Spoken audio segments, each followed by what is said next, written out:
بسم اللہ الرحمن الرحیم، اسلوب نمبر 24۔ فلم یلبث فما لبث، یعنی اس کا معنی ہے کہ نہیں ٹھہرا، یعنی تھوڑی دیر نہیں بیٹا۔ لم یلبث، لبث یلبث اس کا معنی ہے ٹھہرنا۔ جیسے توقف ہنیئۃ، تھوڑی دیر رکا، ثم ما لبث ان مشى، پھر تھوڑی دیر نہیں ہوا کہ مشى چلا گیا۔ توقف ہنیئۃ ثم ما لبث ان مشى، تھوڑی دیر رکا پھر نہیں ٹھہرا کہ وہ چلا گیا۔ ثم ما لبث، یعنی تھوڑی دیر نہیں ہوا تھا کہ ان مشى، کہ وہ چلا گیا۔ کافح وناظر الاعداء فلم يلبث ان قتل، کافح دافع دفاع کیا، وناظر قابل یعنی مقابلہ کیا، الاعداء دشمنوں کا، فلم یلبث زیادہ وقت نہیں ہوا تھا کہ ان قتل شہید ہو گیا۔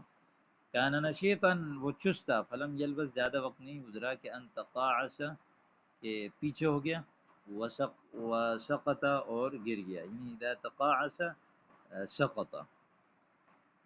جاءتنی مسرعتا دوڑتی ہوئی آئی، فلم تلبث زیادہ دیر نہیں ٹھہری کہ ان قامت کھڑی ہو گئی، وارتحلت اور چلی گئی، ارتحال۔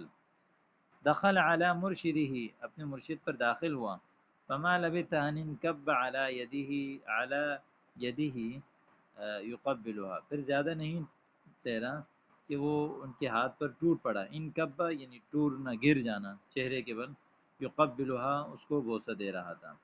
عاش معی حیاتا، میرے ساتھ زندگی گزاری، عیش الملوکی یا حیات الملوکی بادشاہوں والی زندگی، ولیکن ما لبث ان توفی، لیکن زیادہ دیر نہیں ٹھہرا کہ وہ وفات پا گیا۔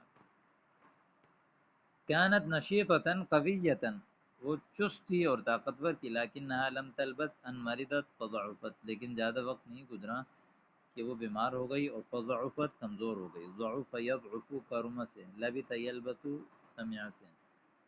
انتقل الى مدینتی کذا، فلاں شہر کی طرف منتقل ہو گیا، فلم یلبث ان سافر الى حیث لا ندری، زیادہ وقت نہیں گزرا کہ اس نے سفر کیا ایسی جگہ کی طرف، الى حیث لا ندری، کہ جہاں ہمیں نہیں معلوم، لا ندری ہم نے نہیں معلوم۔ یصاحب الان لمالک، ابھی وہ آپ کا دوست بن گیا مال کے لیے، ثم لا یلبث ان یفارقک عندما تعدم، پھر زیادہ وقت نہیں گزرے گا کہ وہ آپ کو چھوڑ دے گا جب تمہارے پاس سب کچھ ختم کر دیا جائے گا۔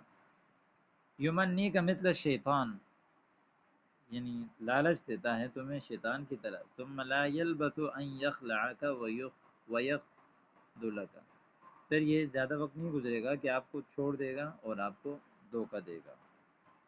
ہات ثلاث جمل مستعملا فیہا یلبث واخری مستعملا فیہا لبث، تین جملے ایسے بنائے جس میں یلبث کو استعمال کیا ہو اور تین دوسرے جن میں آپ نے لبث کو استعمال کیا ہو، تو یہ آپ نے اسی تعبیر کے مطابق بنانے ہیں اور ان کو پھر آپ نے یاد کرنا ہے۔